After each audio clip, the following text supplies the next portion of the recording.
कि high court और supreme court कर क्या रही हैं। इतने ड्रैकोनियन, इतने काले कानून, देश के बच्चों को आप बिना ट्रायल के जेल में रखेंगे। वो अपराधी हैं तो उनको फटाफट ट्रायल करिए, उनको सजा दीजिए। बिना उसके 5-5 साल तक सजा में रखेंगे। आपके बच्चे जब जेल में जाएंगे, जजों के और नेताओं के, तब इनको पता चलता है जिस चीज़ का बच्चा गया है वो कैसे छूटा और कितने दिन में छूटा है। ये देश में देखना होगा, सर्वे करना होगा कौन समाज के लोग जेलों में पड़े हैं। सनसनीखेज रिजल्ट इसमें सामने आएगा। मुसलमान या माइनॉरिटी के लोगों को जानबूझ के लंबे समय तक जेल में रखना या उनको जमानत ना मिलना, ये देश के लिए खतरनाक है। आवाज़ उठाना आतंकवाद हो गया तो सारे देश के नागरिकों के लिए कानून बनाना पड़ेगा, मुंह सीलने पड़ेंगे सिलाई मशीन से। आज ट्रंप ने तुम्हारी बेइज्जती कर दी। ट्रंप तुम्हारे को निमंत्रण में नहीं बुलाता। ट्रंप तुम्हारे बच्चों को हथकड़ी लगा के देश में भेजता है। तुमने ट्रंप का क्या कर लिया? ट्रंप की पूंछ पाड़ ली आप लोगों ने। नमस्कार, आप देख रहे हैं फोरम पोस्ट। मैं हूं प्रभात। इस वक्त मैं सुप्रीम कोर्ट में हूं। सुप्रीम कोर्ट में हमारे साथ हैं वरिष्ठ एडवोकेट बलराज सिंह मलिक जी। उमर खालिद और अन्य आरोपी जो दिल्ली दंगों में बनाए गए थे, उनको लेकर के हाई कोर्ट से आज जमानत को लेकर के झटका लग गया उमर खालिद को, क्योंकि उनकी जमानत याचिका खारिज कर दी गई। इसमें सरजिल इमाम हैं, गुलफिसा फातिमा हैं, तमाम लोग अन्य आरोपी भी हैं। इनको जमानत नहीं दिया जा रहा। लंबे समय से 2020 के दंगों के बाद से ही ये लोग जेल में हैं। क्या कहेंगे सर, कैसे देखते हैं जब जमानत इन लोगों को नहीं मिल रही है? आखिर क्या ग्राउंड है, क्यों आखिर इनकी जमानत नहीं दी जा रही है?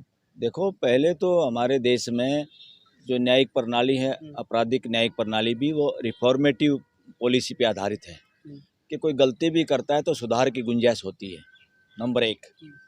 और जब तक ट्रायल ना हो जाए, ज़रूरी नहीं उस आदमी ने गलती भी की है।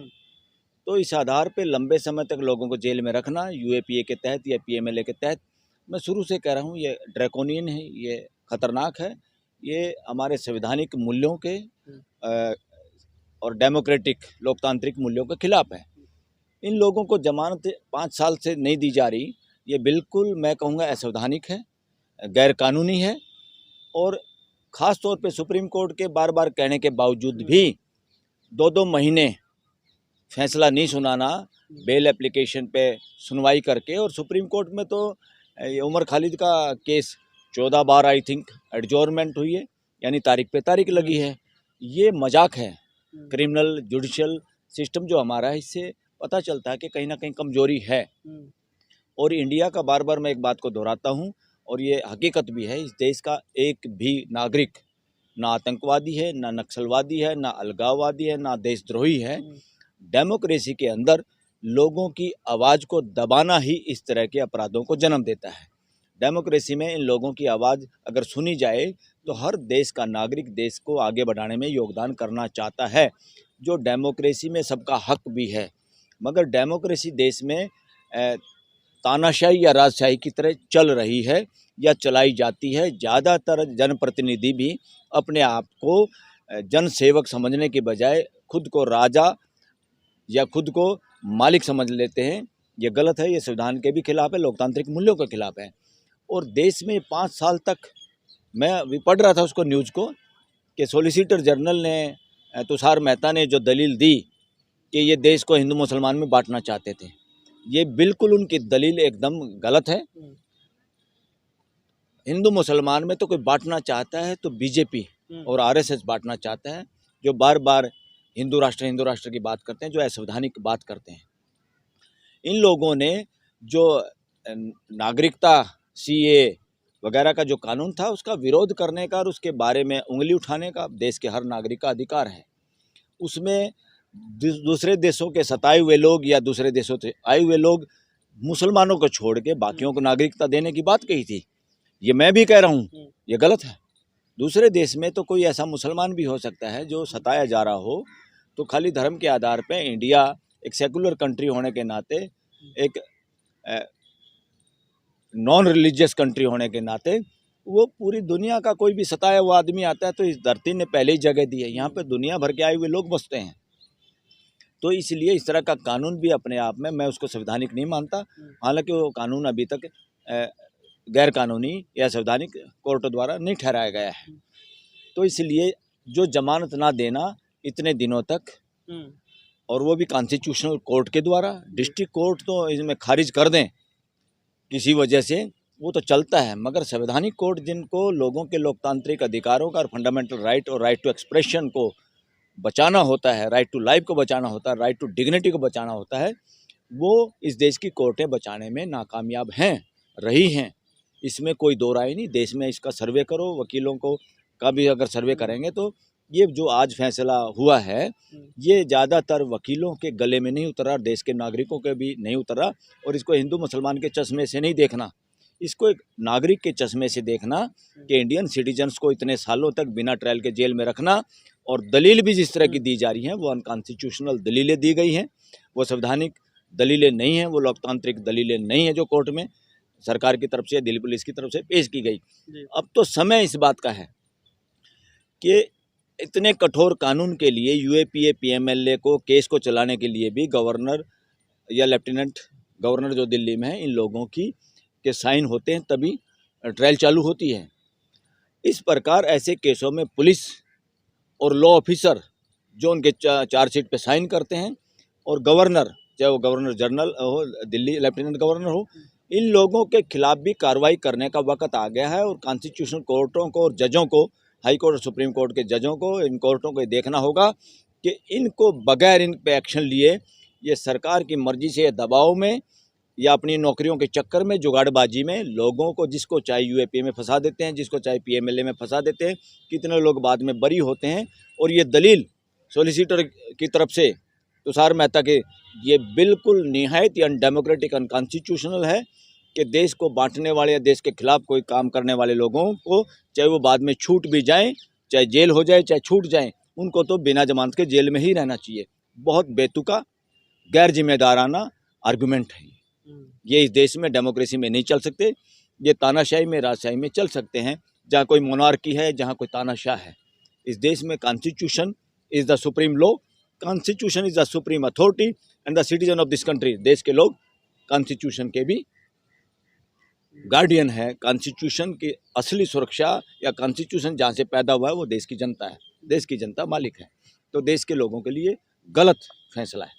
नताशा देवांगना को भी इसमें जमानत मिल चुकी थी, ये भी ग्राउंड था, लेकिन उसके बावजूद जमानत ना देना, और उसके बाद अब जब वो कह रहे हैं कि अब सुप्रीम कोर्ट जाएंगे, क्या लग रहा है सुप्रीम कोर्ट में ही एक रास्ता मिलेगा? नहीं, बिल्कुल रास्ता मिलेगा। मेरे को तो लगता है अगर दलील सही नहीं हुई है, जो लोग इनके वकील थे, मुझे नहीं लगता कि वो दलीलें सही दे पाए, वो आर्गूमेंट सही कर पाए, वरना तो हाईकोर्ट में जमानत होनी चाहिए थी।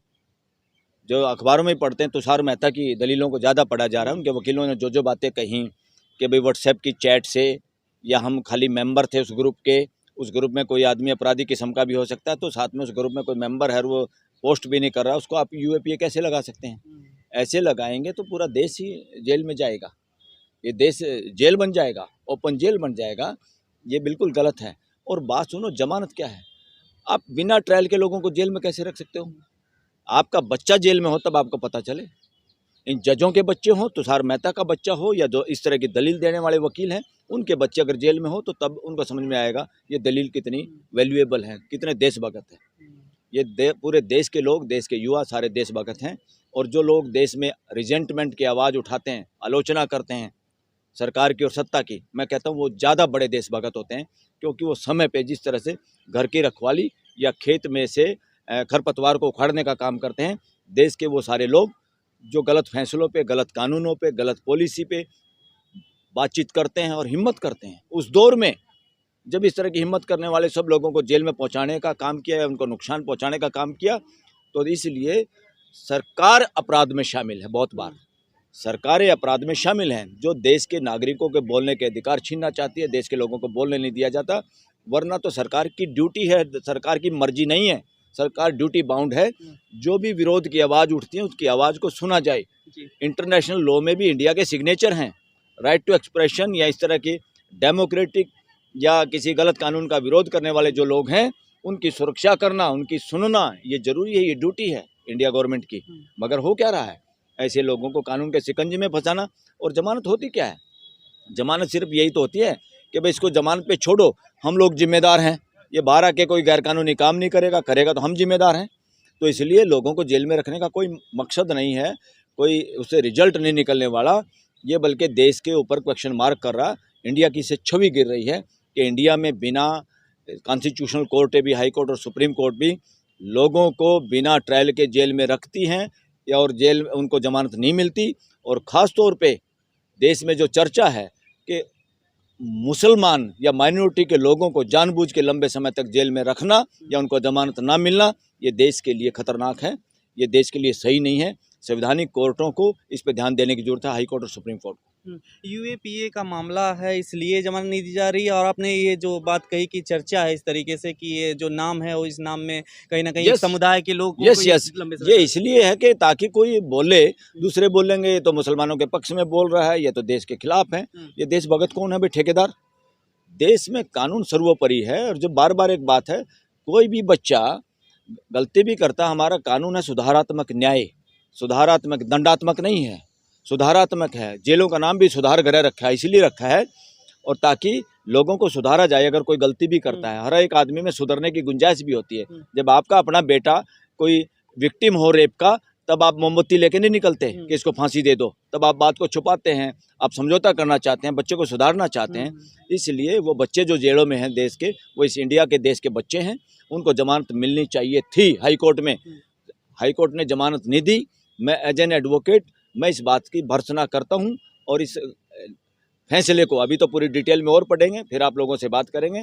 अदरवाइज जो मोटा मोटी मैंने देखा है, that is wrong on the part of constitutional court, कि कॉन्स्टिट्यूशनल कोर्ट भी लोगों के संवैधानिक अधिकारों की रक्षा नहीं करेंगी और वो खाली दलीलें सुन के सरकार की तरफ से और लोगों को इस तरह से जेलों में रखेंगे। ये इस देश का अपमान है। पूरे देश को इस बात को समझना चाहिए। ये देश का भी अपमान है, इससे देश बदनाम होता है दुनिया के अंदर। अगर हिम्मत है, उन बच्चों से संवाद करके देखिए, बात करके देखिए, उनके विरोध की बात सुनिए, उसका जवाब दीजिए। ये पुलिस लोगों को गिरफ्तार करना, जेलों में डालना, ये लोकतंत्र की भाषा नहीं है। लोकतंत्र की भाषा है कितना भी विरोध की भाषा हो, हमें उनको सुनना है और उसका जवाब देना है। उनकी जायज़ बात है तो उसको मानना है, गलत है तो उनको समझाना है। पर लोगों को जेलों में युवाओं की ज़िंदगियां बर्बाद करना, ये देश के प्रति अपराध है, देश की जनता के प्रति अपराध, देश के प्रति अपराध है। इसलिए किसी ने आवाज़ उठा दी सीएए कानून की, तो लोगों का अधिकार है, उठानी चाहिए किसी के पास कोई पॉइंट है तो, मगर उसको दमनकारी नीति से दबाना वो खतरनाक है। उन्होंने कहा ऐसी डेट के किया, ऐसी डेट में प्रोग्राम किया, वो कोई ट्रंप आ रहा था या क्या आ रहा था। भाई क्या आ गया? आज ट्रंप ने तुम्हारी बेइज्जती कर दी। ट्रंप तुम्हारे को निमंत्रण में नहीं बुलाता, ट्रंप तुम्हारे बच्चों को हथकड़ी लगा के देश में भेजता है। तुमने ट्रंप का क्या कर लिया? ट्रंप की पूंछ पाड़ ली आप लोगों ने। है हिम्मत? ट्रंप 1000 बार कितनी बार बोल चुका, सैकड़ों कई बार, कि मैंने युद्ध विराम करा, तुम्हारे मुंह सिल गए, तुम जवाब देने के काबिल नहीं। और ट्रंप तुम्हारे लिए ऐसा हो गया कि उसी दिन क्यों इन बच्चों ने या इन लोगों ने विरोध प्रदर्शन किया? क्यों नहीं? वहाँ तो ट्रंप के वाइट हाउस के सामने लोग प्रदर्शन करते हैं, उनको प्रदर्शन करने दिया जाता है और बेकायदा जब वो बाहर निकलता है तब करते हैं लोग प्रदर्शन। ये तो लोग मालिक हैं देश के लोग, उनको प्रदर्शन करने का तो राइट है। जिस देश में प्रदर्शन करने से रोका जाए या प्रदर्शनकारियों को आतंकवादी बताया जाए, समझो वो देश रसातल की ओर है, वो गिरावट की ओर है। और ये देश सबका है, ये बहम निकाल दें, हिंदू मुसलमान सिख ईसाई या कोई भी, ये देश मानवता का देश है, ये नागरिकों का देश है। ये सब सेकेंडरी बातें हैं। रिलीजन, ये धर्म नहीं है, ये सारे रिलीजन है। रिलीजन को सब नहीं मानते, कोई मानता कोई नहीं मानता। धर्म कोई है तो अस्तित्व की व्यवस्था है, अस्तित्व को सब मानते हैं, सबको मानना पड़ता है। उससे आगे बढ़ने का, उसका विरोध करने की हम किसी की हिम्मत नहीं, प्रकृति का विरोध नहीं कर सकते। सर लेकिन इसमें सबसे लंबा टाइम लगा, ये पहला इस तरीके से केस दिख रहा है यूएपीए का, जिसमें जेलों में लंबे समय से बंद है। और ये मनसा आखिर सरकार की क्या है? जेल में रहेंगे, यही मनसा है सरकार की? तो मनसा है। मेरे को तो, हम वकीलों को तो ज़्यादा चिंता अपने जुडिशल सिस्टम की है कि हाई कोर्ट और सुप्रीम कोर्ट कर क्या रही हैं। इतने ड्रैकोनियन, इतने काले कानून, देश के बच्चों को आप बिना ट्रायल के जेल में रखेंगे। वो अपराधी हैं तो उनको फटाफट ट्रायल करिए, उनको सज़ा दीजिए। बिना उसके 5-5 साल तक सज़ा में रखेंगे। आपके बच्चे जब जेल में जाएंगे, जजों के और नेताओं के, तब इनको पता चलता है जिस चीज़ का बच्चा गया है वो कैसे छूटा है, कितने दिन में छूटा है। ये देश में देखना होगा, सर्वे करना होगा, कौन समाज के लोग जेलों में पड़े हैं, लंबे समय तक जेलों में हैं। ये भी सर्वे करने की जरूरत है। सनसनीखेज रिजल्ट इसमें सामने आएगा कि देश के लोगों के साथ जाति और रिलीजन देख के अन्याय हो रहा है। और लोगों की आवाज़ ये है कि ये अन्याय न केवल सरकार करिए, ये अन्याय कोर्टों में भी नज़र आता है। इसलिए ये उसी तरह का केस है। सुप्रीम कोर्ट से जमानत मिलेगा तो क्या असर पड़ेगा? पिछली बार ही मिल जानी चाहिए थी, जब बेला त्रिवेदी के सामने ये केस लगा हुआ था, 14 बार एडजॉर्नमेंट किया। शर्म आनी चाहिए जुडिशियल सिस्टम को, इस देश के हाई कोर्ट और सुप्रीम कोर्ट को। आप अपने देश के नागरिकों के साथ ऐसा नहीं कर सकते। देश के नागरिक सुप्रीम हैं, इसलिए नागरिकों के फंडामेंटल राइट बचाने की ड्यूटी ही तो हाई कोर्ट और सुप्रीम कोर्ट की है। और किस लिए है? कोई जन्मजात अपराधी या आतंकवादी है क्या? इन बच्चों ने जो काम किया, क्या वो आतंकवाद है भी कि नहीं है? सिर्फ आवाज़ उठाना आतंकवाद हो गया तो सारे देश के नागरिकों के लिए कानून बनाना पड़ेगा, मुंह सीलने पड़ेंगे सिलाई मशीन से देश के लोगों के। ये जंगल में पॉसिबल है, ये इंसानों की धरती पे पॉसिबल नहीं है। खबरों में बने रहने के लिए फोरम 4 को सब्सक्राइब करें और नोटिफिकेशन पाने के लिए बेल आइकन दबाएं।